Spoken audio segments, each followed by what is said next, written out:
नमस्कार, मैं प्रसून आचार्य। अभी शुरू करते हैं प्रसून आचार्य जर्नलिस्ट यूट्यूब चैनल का पहला एक कार्यक्रम हिंदी भाषा में। नमस्कार, আমি প্রসূন আচার্য। আপনারা জানেন প্রসূন আচার্য ইউটিউব চ্যানেলে আমরা নিয়মিত সপ্তাহে 3 দিন ভিডিও আপলোড করছি এবং এইবার আজকে আমাদের সঙ্গে পেয়ে গেছি পাটনা থেকে আমাদের অমরনাথ तिवारी एवं उन्नी हिंदू कागजेर असिस्टेंट एडिटर। अमरनाथ, आपको बहुत स्वागत है। बिहारे जो इंटेंसिव भोटार रिविजन होच्छे आपनारा जानेन, SIR এই ব্যাপারে অ্যাকচুয়ালি কি অবস্থায় চলছে কি অবস্থায় না চলছে এই নিয়ে আমরা হাফ এন আওয়ার আলোচনা করব এবং যেটা পুরোপুরি হিন্দিতে করব। तो आप अमरनाथ शुरू करते हैं।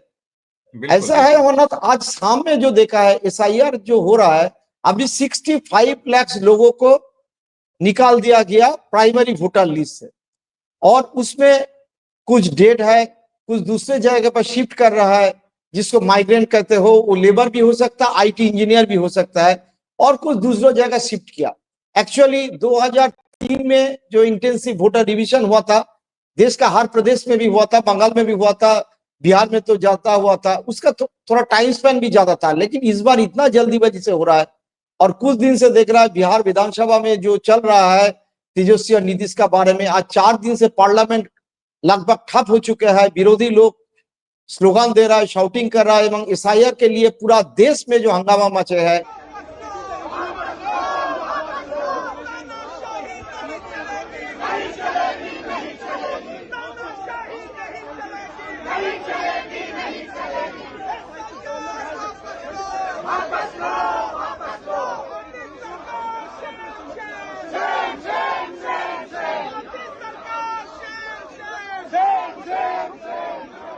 अभी सामने बंगाल का भी चुनाव है और बंगाल का चीफ मिनिस्टर ममता बनर्जी अभी से इसे कोई इशू बना रहा है और पूरा बोल दिया SIR में जो होने जा रहा है हम लोग उसका पूरा खिलाफ है।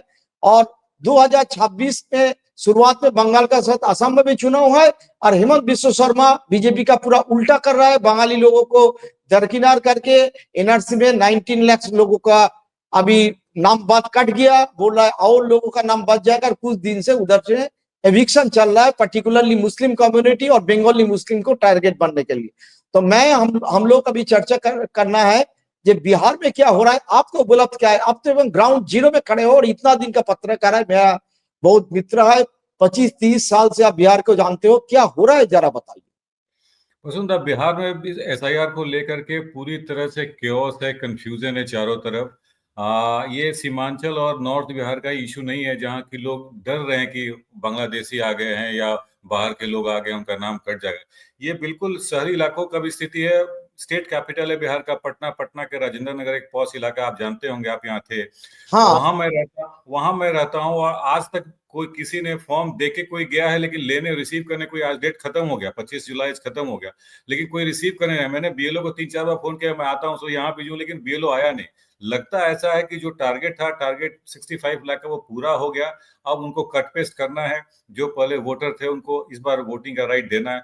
बाकी उनका एक डिजाइन था, वो डिजाइन फुलफिल हो गया, ऐसा लगता है। क्योंकि पूरा कंफ्यूजन चारों तरफ के, सब लोग डरते हैं कि अब सीमांचल में हम लोग घूमते हैं तो वहां लोग या बात करते हैं, लोगों से उनका कहना है कि ये NRC है, NRC के कहीं ऐसा ये डॉक्यूमेंट डिमांड कर रहे हैं।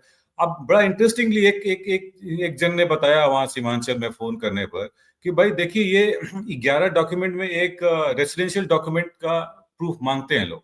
अब रेसिडेंशियल डॉक्यूमेंट का बनाने में आधार कार्ड डिमांड करता है और आधार कार्ड को ये नहीं मांग रहे। तो आप बताइए, जिस डॉक्यूमेंट को बनाने के लिए आधार कार्ड का जरूरत है वो इलेक्शन कमीशन कह रहा है कि मान्य नहीं है। तो क्या है, अब 40-50 साल पहले हमारे पिताजी का देहांत, उनका बर्थ सर्टिफिकेट हम कहाँ से लेके आएंगे? और शायद ऐसा लगता है कि ये अपना एक बड़ी सोची समझी साजिश है या सोचा समझा एक स्ट्रैटेजी है किसी के द्वारा। अब वो आज के डेट में बीजेपी हो जिस तरह से अपोजिशन एलिगेशन लगा रहा है, और मानसून सेशन बिहार का 5 दिन चला, अभी आज खत्म हुआ, वो लास्ट डे था। 5 दिन बिल्कुल ठप रहा और अपोजिशन 5 दिन काले कपड़े में ब्लैक ड्रेस पहन के वो आके प्रोटेस्ट करते रहे शहर के खिलाफ, और लगातार वो कन्फ्रंटेशन होते रहा, एडजर्नमेंट होते रहा, हाउस प्रोसीडिंग्स का लगातार कई बार हुआ। तो ये इशू है और बिल्कुल केओटिक सिचुएशन है, केओस है चारों तरफ पूरे स्टेट में।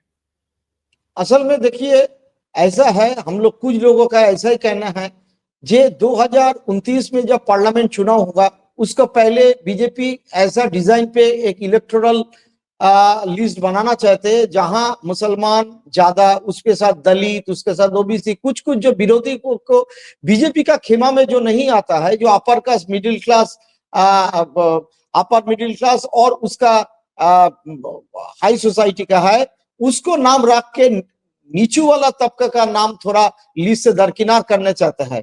बंगाल में भी ऐसा डर है, ममता बनर्जी भी वही कह रहे हैं।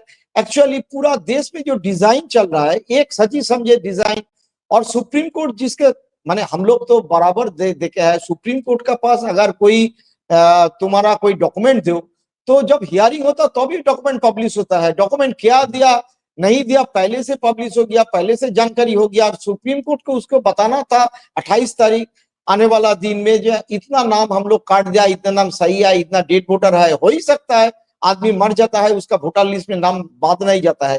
और आधार तो एक विचित्र रूप का है, आधार से किसी का नाम एनरोल हो सकता है, लेकिन जैसा फेसबुक है, डेट आदमी का नाम भी फेसबुक में रह जाता है, फोटो भी रहता है।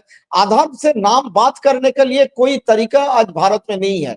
तो हर जगह ये जो अभी बोल रहा है, जो एक एक जिला में, जैसा यहाँ भी बीजेपी का जो लीडर ऑफ अपोजिशन है शुभेंदु अधिकारी, उसका कहना है इस प्रखंड में, इस इलाका में आधार से पॉपुलेशन से आधार बेसी है, ज्यादा है। बिहार में भी वही बोल रहा है। ये तो स्वाभाविक रूप से है, चूंकि मान लो एक गांव का 100 आदमी है और गांव में 120 आधार हुआ था और 20 आदमी मर गया बीच में, तो आधार तो ज्यादा होगा, क्योंकि आधार से नाम काटने का कोई उपाय आज तक भारत सरकार किया ही नहीं। और अजीत अंजुम का जो वीडियो है वो देख के हमारा हैरान हो गया है। बीएलओ का वो पेपर में खुद अपना दस्तखत कर रहा है। देखिए, किसी का नाम पे दूसरे का दस्तखत करना एक कानूनी ढंग से एकदम अपराध है, एकदम क्रिमिनल केस लग सकता है। ये जानते हुए भी बीएलओ का ऊपर इतना प्रेशर है, वो लोग खुद दस्तखत कर रहे हैं, कुछ भी कर रहे हैं। आप खुद वोटर है, पटना राजेंद्र नगर के सबसे पॉश इलाका का है, उधर भी नहीं आ रहा है। तो एक एक तरफ से लगता है डिजाइन है। तो लेकिन ये जो अभी जो जानकारी मिल रहा है, जो माने लगभग 23,000 करके एक एक विधानसभा क्षेत्रों का नाम बात जाएगा, उसमें डेट भी है, बाकी लोग भी है। देखिए, मेरा कहना है, मेरा जो बेटा, 2 बेटा है, एक बेटा तो बेंगलोर पे काम करता है, उसका आधार कार्ड और वोटर कार्ड कलकत्ता का ही है, तो वो क्यों चेंज करेगा? वो कल आज बेंगलोर पे है, कल पुणे जाएगा, परसों हैदराबाद जाएगा, बिहार का भी है। ऐसा नहीं है सिर्फ गरीब आदमी माइग्रेट होता है, वो पत्रकार भी होता है, वो आईटी इंजीनियर भी होता है, आईएएस भी होता है, आईपीएस भी होता है। तो वोटर कार्ड अपना गांव का नाम, अपना इलाका का नाम, अपना क्षेत्र का नाम, अपना बूथ का नाम रखता है। तो इसको अगर दरकिनार करके नाम माइनस करना, ये क्या तरीका होता है? थोड़ा आपका आप थोड़ा बताओ जी, क्या है भाई? नहीं, देखिए, ये बड़ा विचित्र स्थिति है, असमंजस की स्थिति है। आप पटना में एक एरिया कंकड़बाग का है, वहाँ कुछ लोगों से बातचीत कर रहे थे, तो उन्होंने कहा कि हमारे घर में जो इनोमिनेशन फॉर्म है, गणना का जो फॉर्म है, वो कूड़ा वाला जो स्वीपर, म्युनिसिपल स्वीपर होता है, जो सुबह सुबह कूड़ा लेता है, वो दे के गया और बोल के गया कि आप इसको भर के रखिएगा, मैं कल लेके आऊंगा। तो ऐसा स्टोरी यार, कूड़ा वाला फॉर्म डिस्ट्रीब्यूट का, जिसको लेकर पूरा देश में स्टोरी चल रही है, पार्लियामेंट डिसरप्ट है, असेंबली डिसरप्ट है, वो आपके घर में कूड़ा वाला लेके आता है और ये बोल के जाता है कि मैं कल सबमिट कर देगा, मुझे ही दीजिएगा, मैं जाकर देगा। और बीएलओ को जब मैंने फोन किया, मंजू देवी कंकड़बाग की बीएलओ थी, उन्होंने कहा कि मुझे पता है, इसकी जानकारी नहीं है कि कूड़ा वाला लेके जा रहा है। अब ऐसे स्थिति में कौन किसका फॉर्म वो अपडेट होगा, किसका नहीं होगा, वो बनेगा नहीं बनेगा, या कूड़ा वाला किसी कबाड़ी वाला को बेच देगा, ऐसा भी हुआ है। देवगढ़, जमुई एक जगह है बिहार में, वहां के कुछ लोगों का भरा हुआ फिलअप इनोमिनेशन फॉर्म, वो देवघर में लोग जलेबी और समोसा खा रहे थे, उस पर वो मिला है। तो ऐसी घटनाएं भी आई है और न्यूज़पेपर में आया है वो। तो हो सकता है लोगों का एक एप्रीहेंशन है कि ये टाइम कम, 1 महीने का समय दे के आप इतना बड़ा एक्सरसाइज कराने जा रहे हैं। मन में एक एप्रीहेंशन और एक डर तो लोगों के मन में है कि भाई इसका क्या डिजाइन है, क्या नहीं है, इसको लेकर के कैसे क्या करेंगे। अब बहुत 65 लाख लोग अगर हर बूथ का डिस्ट्रीब्यूशन करे तो वो लगभग 20-21 हजार होता है। अब अपोजिशन पार्टीज का ये क्लेम है कि भाई अगर वो 3,000 से अगर अधिक वोटर वो डिलीट हो जाते हैं तो शायद उनका 30-35 सीट वो लॉस हो जाएगा उनका। और ऐसे में तो 100 सीट लॉस हो जाएगा अगर 20-22 हजार वोटर्स का नाम हट जाता है तो हर सीट पर। तो ये बिल्कुल एक सोची समझी साजिश है। ऐसा अपोजिशन एलिगेशन लगा रहे हैं, डिसरप्ट कर रहे हैं हाउस को, और लगातार ये आवाज। जन सुनवाई का कार्यक्रम भी पटना में हुआ था, जिसमें योगेंद्र यादव, जॉन द्रेज और बाकी लोग भी आए थे जो इमिनेंट हैं पब्लिक फिगर। उनका भी ये एलिगेशन था, कुछ लोग गांव से भी बुला के ले गए थे। सबने ये क्लेम किया, एलिगेशन लगाया और चार्ज लगाया, और ये बड़ा वॉसिफरसली इसको प्रोटेस्ट किया कि ये नहीं होना चाहिए। अगर होना भी था इसे एक समय देना चाहिए, क्या जरूरी थी इलेक्शन के पहले करा लेना है? इलेक्शन के बाद भी हो सकता था, या 2024 में भी हो सकता था। तो समय टाइमिंग को लेकर के भी एक मन में बड़ा कंफ्यूजन है लोगों का ये स्टेट में। देखो, बिहार में अभी जो ये टाइमिंग है, ये जुलाई, अगस्त, सितंबर महीने में, मान लो एक साल महीने उसका टाइम है। ये बाढ़ का टाइम है। हर जगह बिल्कुल गंगा किनारे वाला भी जो बाढ़ होता है, गरीब मानो उसका दूसरा जगह चल जाए तो उसका पीपर भी नहीं है। कोसी का बाढ़ अलग से होता है, गंडक का बाढ़ अलग से होता है, सीमांचल का बाढ़ अलग से पुण्य वाला होता है, और उधर मान लो वेस्टर्न चंपारण में भी बाढ़ आते हैं। तो बाढ़ में पेपर धंस जाता है, गिर जाता है। जिसका पक्का मकान है वो बचा सकता है, लेकिन गरीब आदमी जिसको राशन कार्ड भरोसा है, एक साइड में मोदी जी बोल रहे हैं 80 लाख गरीब को हम लोग रेशन दे रहा है, तो वो राशन कार्ड भी नहीं मान रहा है, जॉब कार्ड भी नहीं मान रहा है, आधार कार्ड भी नहीं मान रहा है, वो वोटर कार्ड तो छोड़िए। तो ये जो मूल जो कार्ड के ऊपर भरोसा करके लोग अभी पासपोर्ट बनाते हैं, वही ना जमा करना पड़ता है। अभी बैंक जाओ, खाता खोलो तो वही भी आधार, वही भी पैन कार्ड, वही भी राशन कार्ड, वही भी बिजली बिल। तो अरे हर आदमी का पास तो जमीन नहीं रहता है भाई। झोपड़ी वाले जो लोग रहते हैं, उसका वो वोटर है, वो नागरिक है, लेकिन उसका पास तो कोई मकान है नहीं। तो इसका मतलब गरीब तबका लोग, जो लोग दलित है, अति दलित है, पिछड़ो है, मुसलमान है, एकदम माने मेहनती मजदूर, आज मान लो पटना में काम कर रहा है, कल दूसरा दिन वो हाजीपुर में चला जा रहा है, तीसरा दिन में वो पूर्णिया चला जाता है फसल काटने के, दूसरा उसका तो नाम काट ही जाएगा। बिल्कुल बिल्कुल, क्योंकि ये नॉर्थ बिहार, पूरा नॉर्थ बिहार ही एक flooded area, flood zone area है, और हर साल वहां बाढ़ आता है और लोग डिस्प्लेसमेंट होता है। लोग इस जगह से उस जगह जाए। ऐसा कई गांव है नॉर्थ बिहार में जो 5-5 बार, 6-6 बार अपने घर को बदलना पड़ा है। वो बांध पर रहते हैं, आप हाईवेज पर रहते हैं इलेक्शन के समय, सॉरी मानसून के समय में, बाढ़ के समय में। अब वो अपना जान बचाएं, घर के सामान बचाएं, या अपने पेपर्स को वो कलेक्ट करें, और कहाँ कहाँ जाए पेपर्स के लिए। अब वही आधार कार्ड को जब उनका रेसिडेंशियल प्रूफ के लिए जब पेपर बनाते हैं तो उनको आधार कार्ड देना पड़ता है, और फिर से 500 रुपया खर्च करना पड़ता है ब्लॉक पर जाके, उसका जेरोक्स करवाइए, सारा चीज करने के लिए। कहाँ से गरीब आदमी लेके आएगा? और मेजरली अफेक्टेड इस एसआईआर एक्सरसाइज जो इलेक्टोरल रोल का है, वो गरीब तबके के लोग, आपने सही कहा शुरू में, गरीब तबके के लोग ही मेजरली अफेक्टेड है इससे। दूसरा चीज यही है अमरनाथ, तुम भी इतना दिन से पत्रकारिता कर रहे हो, हम भी किया है। ये जो नागरिक है, सिटीजन हाँ। का जो कानून है, वो वोटर इलेक्शन कमीशन का उसमें हस्तक्षेप करने का कोई कानून प्रकार नहीं है। लेकिन ये लोग जो कर रहा है, they are not doing their job. वो कौन नागरिक है और कौन नागरिक नहीं है, who is the citizen when who is not, it is not the duty of election commission to detect and find it and delete their name, but they are doing this thing days and days, we are seeing. और इसका लिए खबर भी हो रहा है, कुछ digital media भी देखा रहा है, लेकिन सरकार एकदम चुप्पी सदी है, एकदम चुप है। और गणेश जो है, वो हम लोग दर्शक के लिए बताता है, गणेश जो है चीफ इलेक्शन ऑफिसर, वो अमित शाह का बहुत ट्रस्टेड आदमी है। अमित शाह का जितना भी है, वो चाहे कश्मीर का मसला हो और चाहे राम मंदिर का मसला हो, हर जगह ट्रस्टेड पर्सन था गणेश।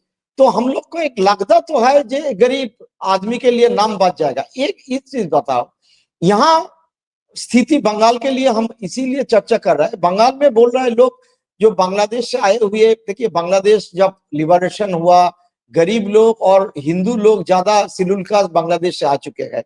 बाद में कुछ मुसलमान भी इन्फिल्ट्रेट हुआ है, लेकिन अभी पिछले 20 साल से ना बांग्लादेश का जो इकोनॉमी तरक्की हुआ है, ना मुस्लिम लोग आता है। इवन यूनुस आने का बाद हिंदू लोग का जो पहले कुछ माइग्रेंट हुआ था, वो भी नहीं आ रहा है। लेकिन एक हवा जो है फैल रहा है, जो रोहिंगा रोहिंगा रोहिंगा। देखिए, ये अभी इलेक्शन कमीशन का सूत्र जिसको मूत्र किया तेजस्वी यादव, ये रोहिंगा, मैंने हमारा एपिसोड में एक बनाया था वीडियो 2 एपिसोड पहले, भारत में कितना रोहिंगा है। दर्शक के लिए बताना चाहता हूं, यूएन का जो रिफ्यूजी है उसका लिस्ट में सिर्फ 23,000 रोहिंग्या को वो काट दिया है। 23,500 मान लो 24 साल में, वो 25,000 हो सकता है, लेकिन अनऑफिशियली 40,000। और बंगाल में रोहिंग्या 100-500 से ज्यादा नहीं होगा। बिहार में तो किसी का नाम भी नहीं है। लेकिन कहां से आया रोहिंग्या है? म्यांमार मतलब रोहिंग्या, म्यांमार से तो कोई बुद्धिस्ट इधर नहीं आता है। मुसलमान जो है अराकान वाला, जो राखाइन प्रदेश का, उसको रोहिंग्या कहते हैं। देखिए, हम लोग ये बात सुने थे जब झारखंड का चुनाव था, जो रोहिंग्या आ रहा है, तो ये रोहिंग्या को अफवाह जो करके, हथियार करके ये जो बना रहा है। अभी इलेक्शन कमीशन जो दिया है, तेजस्वी का भाषण हम सुन रहे थे विधानसभा में, कोई विदेशी नागरिक है ऐसा कुछ है क्या? नहीं, अभी तक कुछ देखने में मिला नहीं। और पसंद, आपको पता होगा कि बिहार में कोई सॉरी, म्यांमार का बॉर्डर कोई नहीं लेता, वो बांग्लादेश नेपाल के कस्ते हैं। बंगाल में हो सकता है कहीं पर हो, मुझे पता नहीं है। लेकिन रोहिंग्या और म्यांमार का कोई बॉर्डर बिहार से नहीं सटता है। अब कैसे लोग करें, लेकिन अभी तक तेजस्वी ने ठीक कहा है। तेजस्वी ने कहा है कि भाई अभी तक जो चार्ट है उसमें कोई, या 700 पेज का, 780 पेज का जो डॉक्यूमेंट है, उसमें कोई फॉरेनर का जिक्र नहीं है कहीं पर। ये assembly floor of the house में उन्होंने कहा है, और स्टेट असेंबली में कहा है, और आरजेडी कुछ नेताओं ने भी कहा, ये बात को रिपीट किया है। इस तरह कोई बात नहीं। लेकिन एक खबर फैल गई कि हाँ, जो उनको हटाना है, इस तरह के लोग जो आ गए हैं, या जो मर गए हैं, या जो इस तरह के। लेकिन मैं on the whole it's total confusion, chaos है, और हर कोई एक दूसरे से पूछ रहा है कि आपने क्या किया, क्या आपका अपलोड हुआ कि नहीं हुआ। और स्टेट कैपिटल में भी ये चर्चा का विषय है। अमरनाथ, मेरा दूसरा बात है, देखिए अभी जो एनडीए गठबंधन है उसमें तो चिराग पासवान भी है, उसको बिल्कुल। दलित लोग, उसका भी वोटर है। नीतीश का जो वोटर है कुर्मी, कोई भी, वो भी ओबीसी में तबके आता है। लेकिन इन लोग का क्या डर है, नहीं है क्या, जो इसका वोटर का नाम कट सकता है? तो ये लोग क्यों चुप है? जीतन राम मांझी क्यों चुप है? ऑफ द रिकॉर्ड सभी के मन में डर है। इवन बीजेपी के कुछ नेता से भी हमारी बात हुई, जो एमएलए हैं, उनके मन में भी डर, वो भी सहमत नहीं इस चीज से। उनका कहना था कि भाई ये क्या हो रहा है हम लोगों को पता नहीं, और कहीं ना कहीं हम लोग को भी हार्म करेगा। लेकिन ऑन द होल कोई पार्टी, चाहे वो चिराग पासवान हो या नीतीश कुमार का जेडीयू हो, ये पॉलिटिकली या इलेक्टोरली कोई अफोर्ड नहीं कर सकता आज के डेट में बीजेपी से अलग होकर कोई अपना एक्सप्रेशन करे, अपना ओपिनियन दे, अपना ऑब्जर्वेशन दे। तो शायद ये उनका कंपल्सन हो गया आज के डेट में कि वो चुप रहे, कोई स्टेटमेंट इस पर नहीं दे। हाउस तो में भी जी। इसका मतलब है ये बीजेपी का जब मन कर रहा है, अभी तो इलेक्शन कमीशन बोल दिया जब पूरा भारत में करेगा, और उसका विरोध जितना भी जताओ, जितना भी करो, कुछ होने वाला नहीं है। तो पिछले चुनाव में जो बिहार का जो रिजल्ट हुआ था, हम लोग, आप ज्यादा बोल पाते हैं कि माने 1000 मार्जिन और 2-3 हजार का मार्जिन, माने बहुत मार्जिन में कितना सीट था अंतर, 20-25 या ज्यादा? नहीं, देखिए, दोनों ये खेमा का 3000 से कम वोट का जो डिफरेंस था, 32 सीट पर, 35 सीट पर लगता, जो अपोजिशन बाप रे, पार्टी या यादव बाप 32, रे। 3000 से कम का। और एक सीट पर तो 12 वोट थे, जिसमें शक्ति यादव जो आरजेडी के, वो 12 वोट से डिक्लेयर हुए थे, हिलसा से वो हारे थे। तो ऐसे बहुत सारे सीट्स थे। अब उनका कहना है अपोजिशन पार्टीज का कि अगर 20-22 हजार का ये, अगर हर बूथ पर अगर डिलीशन हो गया, तो शायद हम 100 सीट भी लूज कर सकते हैं। तो ये बिल्कुल पोल बायकॉट का भी डिसीजन ले सकते हैं, जब हारना ही हाँ, है, सबको वो हरा जो देना है। तेजस्वी बोल रहा है हवा में नहीं बोल रहा है क्या? तो what is the need of conducting an election? क्या है, जब अपोजिशन पार्टी जब हारना, आपने डिसाइड कर लिया कि इनको हरा देना है, तो कोई इलेक्शन कमीशन का इलेक्शन का कराने का कोई मतलब नहीं है। तो उनका ये कहना था कि ये तो बिल्कुल, माने 3000 से कम वोट का नंबर ऑफ सीट्स था, 32 सीट था लास्ट इलेक्शन में। उसका उनका ऐसा एलिगेशन, बहुत सारे सीट्स होंगे। बिल्कुल। देखिए, बंगाल का भी जो स्थिति है, यहाँ का भी अपर कास्ट, मिडिल क्लास और अपर मिडिल क्लास, क्लास के लिए भी, श्रेणी के लिए और जात के लिए भी, उन लोग भी चुप्पी से दिया है कि बांग्लादेश का लोग नाम बच जाएगा। मान लो बीजेपी का वोटर है, लेकिन गरीब आदमी, बैकवर्ड का, यहाँ भी बतुआ का वोट बीजेपी को मिलता है, यहाँ भी आदिवासी का वोट बीजेपी का मिलता है, उधर भी ऐसा नहीं है। बिहार का जो झारखंड का सटा हुआ जिला है, उधर का भी कोई आदिवासी का वोट भी बीजेपी को मिलता है।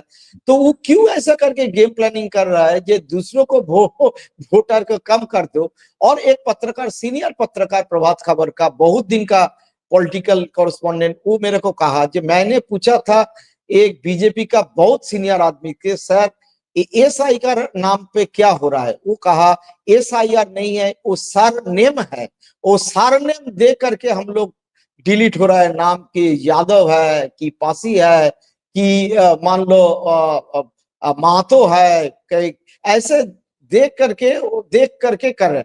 लेकिन इन जनरल हम लोग हमेशा देखते रहा है। मान लो लालू यादव का उस जमाना में भी देख चुके हैं, बाद में भी देख चुके हैं, जयप्रकाश मूवमेंट का भी जमाना तो है ही है।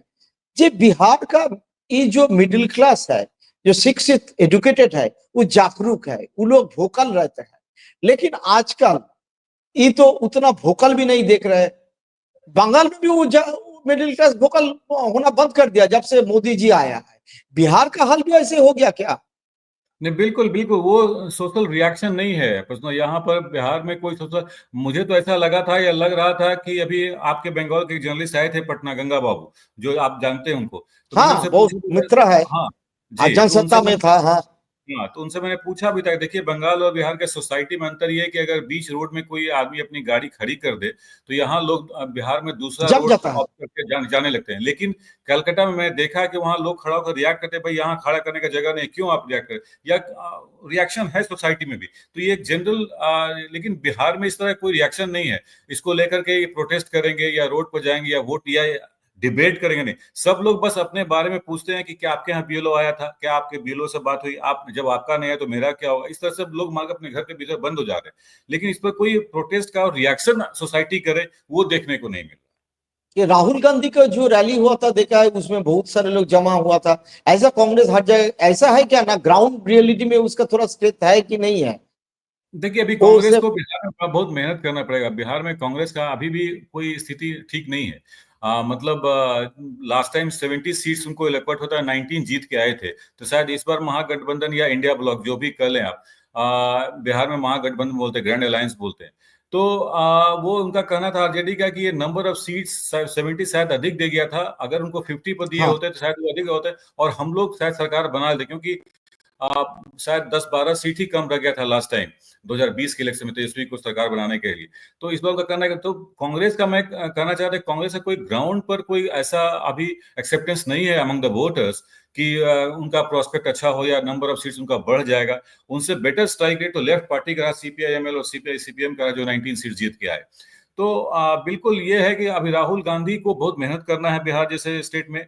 कन्हैया कुमार भी आए थे, वो भी यहाँ पर दौरा किए, लेकिन उनका भी उस तरह से ठीक है। मीडिया में दिखाने का और मीडिया में एक हाँ, हाँ। स्ट्रैटेजी है कि कैसे प्रशांत कैमरा को। किशोर का पार्टी जो है, स्वराज पार्टी, उसका वो एसआईआर लेके उसका भूमिका क्या है?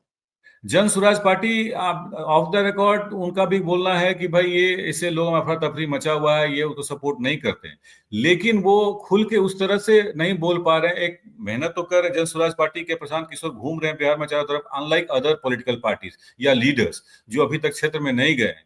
और प्रशांत किशोर 2 साल से घूम जरूर रहे हैं और उनका उनका उनके बारे में लोग जान जरूर गए। लेकिन लगता ऐसा है कि जिस तरह से प्रशांत किशोर काम कर रहे हैं बिहार में और घूम रहे हैं, जिस तरह से रिसोर्स उनका हुआ है, या जिस तरह से बिहार में वो बीजेपी पर या नीतीश कुमार पर अटैकिंग है, या चिराग पर, बीजेपी और जेडीयू के लोग कभी उन पर अटैक नहीं करते। नीतीश कुमार कभी प्रशांत किशोर पर अटैक नहीं किया अभी तक।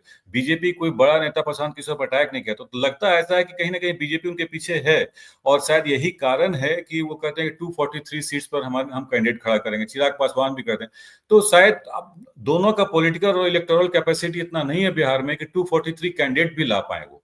तो शायद वो कैंडिडेट भी बीजेपी डिसाइड करेगी कि किस तरह से आरजेडी को डैमेज करे, कहां पर किस कैंडिडेट को खड़ा करना है।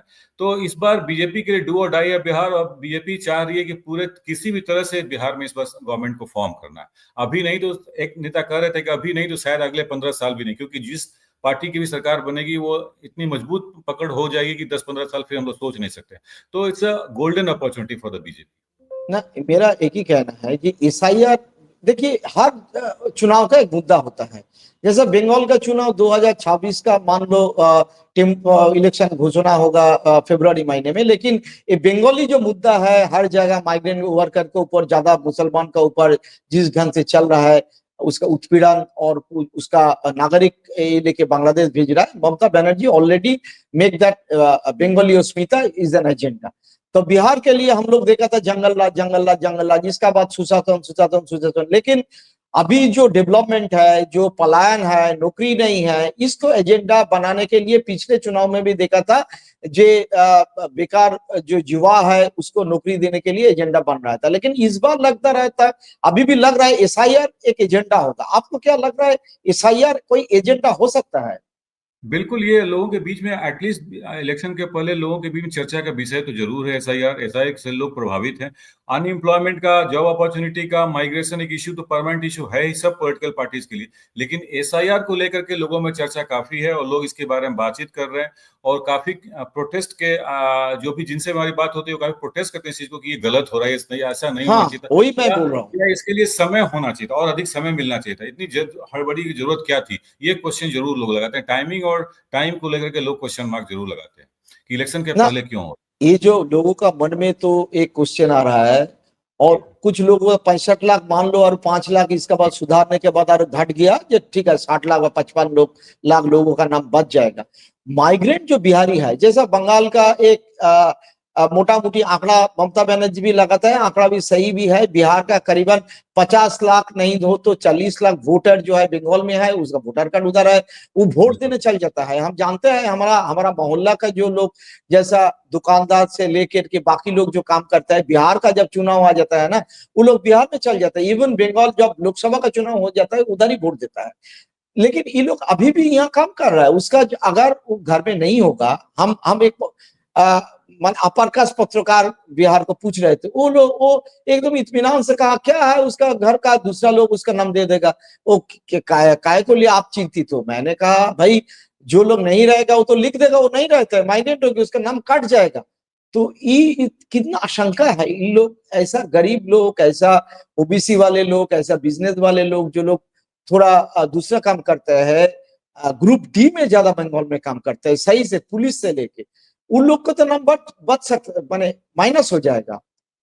बिल्कुल प्रसूनदा, ये 60 लाख और 50 लाख का फिगर नहीं, ये 3 करोड़ जो लेबर मिनिस्ट्री का वो में रजिस्ट्रेशन, वो 3 करोड़ लोग बिहार अच्छा, से बाहर रहते हैं और वो अरे माइग्रेंट हैं। बाप रे बाप, 11-12 लाख जो पॉपुलेशन है नहीं, उसमें 8 करोड़ वोटर है, उसमें 3 लाख बाहर में है। 3 करोड़ लोग बाहर हैं, ऐसा लेबर मिनिस्ट्री का वो रजिस्टर्ड नंबर है, वो 3 करोड़ का। अब अपोजिशन पार्टी तो 4 करोड़ भी बोलती है, लेकिन 3 करोड़ लोगों का रजिस्ट्रेशन है कि वो लोग बाहर रहते हैं बिहार से। अब वो अफोर्ड नहीं कर सकते हैं कि एक बार एसआईआर के लिए फॉर्म बनाया, दूसरा फिर इलेक्शन में आया और उसी वक्त छठ का पर्व है, दिवाली है, तो इसका मतलब वो लोग भी तो रिस्क ले रहा है। जे चिराग पासवान भी रिस्क ले रहा है, जीतन राम मांझी भी रिस्क ले रहा है, उसका वोट भी तो घट सकता है, वो भी तो हार सकता है। ऐसा नहीं है एक साइड काटेगा। इसके लिए हम बोल रहा है, मैं बंगाल में जो लोग इसके लिए कन्वेंशन बना रहा है वो पॉलिटिकल पार्टी नहीं है, लोग जो दलित और मुसलमान लोग, मैं उसके लीडर से बात कर रहे थे, वो लोग बोल रहे बीजेपी के डिजाइन है। लेकिन बीजेपी का बहुत सारे लोग जो मथुआ है, बांग्लादेश से आया है, दलित लोग है, जो पिछले चुनाव में भी तृणमूल के छोड़ के बीजेपी को वोट दिया था, उस लोगों का नाम भी बच चला जाएगा। वो रिस्क ले रहा है, ये क्या होगा नहीं होगा कोई ठिकाना नहीं है। तो ऐसा भी तो हो सकता है। नहीं बसना, बिल्कुल बिहार में रिस्क है, लेकिन उनके पास कोई ऑप्शन बचा नहीं है, चाहे वो मांझी हो या चिराग पासवान हो। चिराग पासवान के पार्टी का अभी तक बिहार असेंबली में एक भी एमएलए नहीं है। हाँ, मांझी का दो चार एमएलए हो सकते हैं, तो उनको उनको सिर्फ अपने मंत्री, चिराग पासवान को सिर्फ सेंटर में मंत्री बने, अपना बंगलो मिल जाए, like his father Ramvilas Paswan. और जीतन अच्छा, राम मांझी का भी अपना, हाँ, अपना सीट बच जाए और दामाद को उसमें टिकट मिल जाए, बेटा को टिकट मिल जाए, संतोष मांझी को मिल जाए, तो उनको सिर्फ परिवार से मतलब है, तो उनके पास कुछ खोने को है नहीं। और अगर ये सपोर्ट करते हैं, बीजेपी कुछ नहीं बोलते तो बीजेपी शायद उनको कुछ गिफ्ट में दे दे, तो उससे खुश रहेंगे वो। लेकिन वो लूज करने का उनके पास कोई ऑप्शन नहीं है कि नहीं ये करने से, बिल्कुल प्रोटेस्ट करने से कुछ मिल जाएगा, इस तरह कोई ऑप्शन उनके पास है नहीं। So that they are keeping mum. JDU भी आज के डेट में जेडीयू भी चुपचाप है, इसीलिए है कि उसके पास कुछ कोई उनका ऑप्शन नहीं है और वो चाह के भी बीजेपी को अपोज नहीं कर सकते। नीतीश कुमार का हालत आपको पता है, physically mentally how he is, कैसे हैं हाँ। वो, तो आपको ये इसका पता है तो। जी। इसका मतलब एसआईआर जो है वो एकदम पूरी तरह लागू होगा, मेरा जो लग रहा है। जिस पूरा ढंग से पूरा बिहार का, माने इमरजेंसी का टाइम से लेके हर टाइम हम लोग देख चुका है। अभी वीपी सिंह का जमाना भी ऐसे ही आया था, राजीव गांधी का खिलाफ भी बिहार आवाज उठाया था, और एक जमाना कांग्रेस का खिलाफ भी उठाया था, और एक जमाना में कांग्रेस पक्ष में भी बोला था। तो आज का जो स्थिति है, जो इतना बड़ा एक प्रकरण चल रहा है, नागपुर का डिजाइन हो चाहे अमित शाह मोदी का डिजाइन हो, डिजाइन का तरह से चल रहा है। इसका खिलाफ बिहार का जो आवाज होता है, बिहार का धरती का जो आवाज होता है, बिहार का आम आदमी का जो आवाज होता है, वो एक्चुअली सीमित है पार्लियामेंट और असेंबली और न्यूज़पेपर का कुछ काटिंग और कुछ हम लोग का भी कोई यूट्यूबर के लिए, क्योंकि बड़ा चैनल भी नहीं दिखाता है। मैं नहीं आज आप का भी शाम में देख रहा था। नहीं, आपको पता है कि ये बिल्कुल सब चीज बहुत बहुत ही मैनेज ढंग से कर रहे हैं ये लोग। और आज की बिहार में कोई ऐसी स्थिति किसी के पास है नहीं कि वो अपोज कर पाए या प्रोटेस्ट कर पाए, देखने को नहीं मिला है। वो आवाज जो आप पहले की आवाज कर रहे हैं, जेपी के आंदोलन के समय का आवाज, वो आवाज अब बिहार में सुनने को देखने को नहीं मिलता है। पता नहीं सोसाइटी में रिएक्शन ही खत्म हो गया, क्या हो गया, लोग ये सड़क पर आने को तैयार नहीं है। और पॉलिटिकली भी स्थिति ऐसी बन गई है कि अब बीजेपी को लगता है कि हाँ जो करना हो करना, और इलेक्शन तक नीतीश कुमार को साथ में लेके चलना, क्योंकि मैसेज है ईबीसी का, नीतीश कुमार के साथ वो अटैच्ड है, तो उस वोट को बीजेपी खोना नहीं चाहती, इसलिए उनको साथ लेके चलना चाहती। लेकिन चीफ मिनिस्टर बनेंगे नहीं बनेंगे, इस पर भी एक बड़ा क्वेश्चन मार्क इसको लेकर के भी है कि भाई वो अमित शाह ने अपने इंटरव्यू में, इकोनॉमिक टाइम्स के इंटरव्यू में कर दिया कि वो इलेक्शन के लड़ेंगे। लेकिन आज तेजस्वी यादव ने भी हाउस में बोला कि भाई, कल ये हम लोग सुन रहे थे कि भाई बीजेपी आज अनाउंस किया अमित शाह आने वाले हैं सीतामढ़ी में अगस्त में, वो पुनौराधाम मंदिर का, सीता माता का मंदिर का इनोवेशन होना है, रिनोवेशन के लिए। तो वहां अनाउंसमेंट कर दें कि नहीं, इलेक्शन के बाद भी नीतीश कुमार ही चीफ मिनिस्टर रहेंगे, फिर हम मान जाएंगे। अब आज के डेट में पॉलिटिकल पार्टीज ही एक ऐसा व्यवस्था है, पॉलिटिकल पार्टी ही अगर स्टेप ले कि पोल का बायकॉट करे तो शायद कुछ जनता उनके सपोर्ट में जाए या जो लोग हैं। लेकिन पब्लिक रिएक्शन बिहार में बिल्कुल जीरो है, और पब्लिक रिएक्शन कुछ है नहीं। लोग आपस हाँ, में यही सबसे बड़ा माइनस पॉइंट है। और मीडिया जो है, हम लोग, आप अभी मीडिया से जुड़े हुए हैं, हम अभी थोड़ा जी डायरेक्ट कोई जगह नौकरी नहीं करते हैं, लेकिन मीडिया का जो रोल होता था वही मैंने देख चुका है। हम कुछ दिन से बिहार का पत्र पेपर को भी सब्सक्राइब भी करते हैं, देख रहा हूँ। बिल्कुल एक दिन दो दिन वो दैनिक भास्कर बड़ा ढंग से अजीत न्यूज वाला किया था। अजीत न्यूज बिल्कुल खुद गांव गांव जाके दिखा रहा था, लेकिन कुछ यूट्यूब और उसका इंटरव्यू वगैरह छोड़ के बड़ा पेपर में जिस ढंग से होना चाहिए था वो ऐसा हुआ नहीं। अभी सुप्रीम कोर्ट पे सुनवाई में क्या होगा, वो तो सुप्रीम कोर्ट जिस ढंग से, पहले हम लोग देखा था कि सुप्रीम कोर्ट का कोई बेंच अगर कुछ कहे तो उसका मान्यता देता था। अभी तो सुप्रीम कोर्ट का एकदम ठेका दिखा दिया, जो सुप्रीम कोर्ट जो बोलना है बोलो, हम लोग जो करना है करे। तो इस ढंग से ये लोग चल रहा है। तो इसका मतलब एसआईआर में पहले हम लोग सुना था 35 लाख, अभी हो गया 65 लाख। तो कुछ भी हो सकता है। बिल्कुल कुछ भी हो सकता है। और हम लोग ये उम्मीद लगा के बैठे थे, जो कॉमन आदमी है, कि भाई सुप्रीम कोर्ट इसका सुनवाई with in the time frame जो 25 जुलाई के पहले, उसमें कोई नेक्स्ट डेट नहीं। हाँ, लेकिन वो 25 के बाद 28 का डेट देना, ये मन में और लोगों के मन में डर जरूर बैठा था कि भाई ऐसा क्या, सब चीज जब खत्म हो जाएगा तब वो नेक्स्ट हियरिंग करके ही क्या कर लेंगे।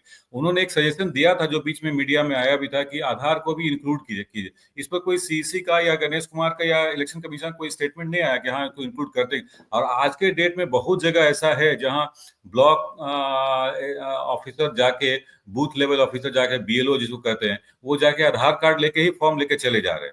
आधार कार्ड का लोगों की, और आधार कार्ड वो वैलिड है कि नहीं किसी को पता नहीं, लेकिन वो डिमांड करके चले जाएंगे। सुप्रीम कोर्ट ने कहा, लेकिन इलेक्शन कमीशन उस पर क्या क्लैरिटी है, क्या स्टेटमेंट दिया, वैलिड है नहीं है, ये कोई क्लैरिटी अभी तक नहीं है किसी भी तरफ से। आपका बात सुनने से मेरा लगता है किसी प्रकार से कुछ आदमी का नाम, जो आदमी ज्यादा अपोजिशन को वोट देता है, जो आदमी एकदम गरीब तबका है, झोपड़ीवासी है, जिसको मकान टूट रहा है दिल्ली में, वो आज दिल्ली में काम करता है, कल चला जाता है मध्य प्रदेश में, कल बम्बई में, कल दूसरा दिन वो हैदराबाद और बेंगलोर में काम करता है। लेकिन चुनाव का 2 बार बिहारी जनता जो हिंदू है, माने दलित हो चाहे ओबीसी हो, वो बिल्कुल घर में जाता है। एक वो जाता है आपका चुनाव का टाइम में, दूसरे वो जाता है आपका छठ पूजा का टाइम में। छठ तो और दिवाली, हाँ, बिल्कुल एकदम छठ दिवाली और चुनाव का जी। टाइम में घर जाता ही है, क्योंकि वो बिल्कुल अधिकार मानते हैं उसको देने के लिए। बिल्कुल लेकिन बिल्कुल अगर उसका नाम कट जाएगा तो, और लेकिन उसके पास वोटर कार्ड रहेगा, ऐसा नहीं है वोटर कार्ड का कोई जला देता है, कोई फेंक देता है कूड़ादानी में, तो उसका उसका तो कोई महत्व तो होगा नहीं। और इसका बाद चुनाव प्रकरण क्या होगा, ये तो आपका कहने से लग रहा है।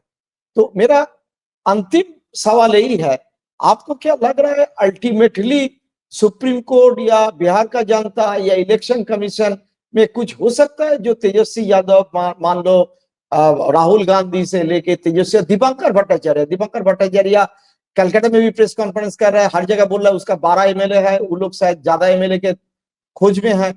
लेकिन इसका कोई महत्व होगा कि नहीं? वसुंधरा, ये जरूर लगता है कि महत्व हो या ना हो, पॉलिटिकल पार्टीज पोल बायकॉट करें या ना करें, ये उनकी उनकी जिम्मेवारी है, उनका काम है, वो समझे। लेकिन दो चीज बड़ा साफ है।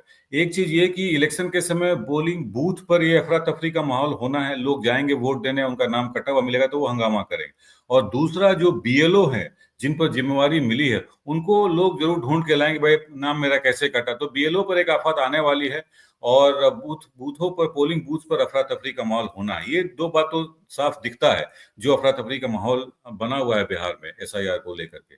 तो ये, लेकिन हाँ, पॉलिटिकल पार्टीज ये जरूर कर रही हैं, जो बिहार में आरजेडी है, कि भाई पोल बायकॉट का भी हम लोग डिस्कशन करेंगे, आप कर सकते हैं ये जब तो इलेक्शन। धमकी है, एक ये दूसरा धमकी है। प्रकरण है जो धमकी में कुछ करे चुनाव। मुझे लगता है कि ये सुप्रीम कोर्ट के 28 जुलाई का ऑर्डर का ये वेट करेंगे, उसके बाद ही इंतजार कोई कर डिसीजन, उसके बाद ही कोई डिसीजन ले पाएंगे ये।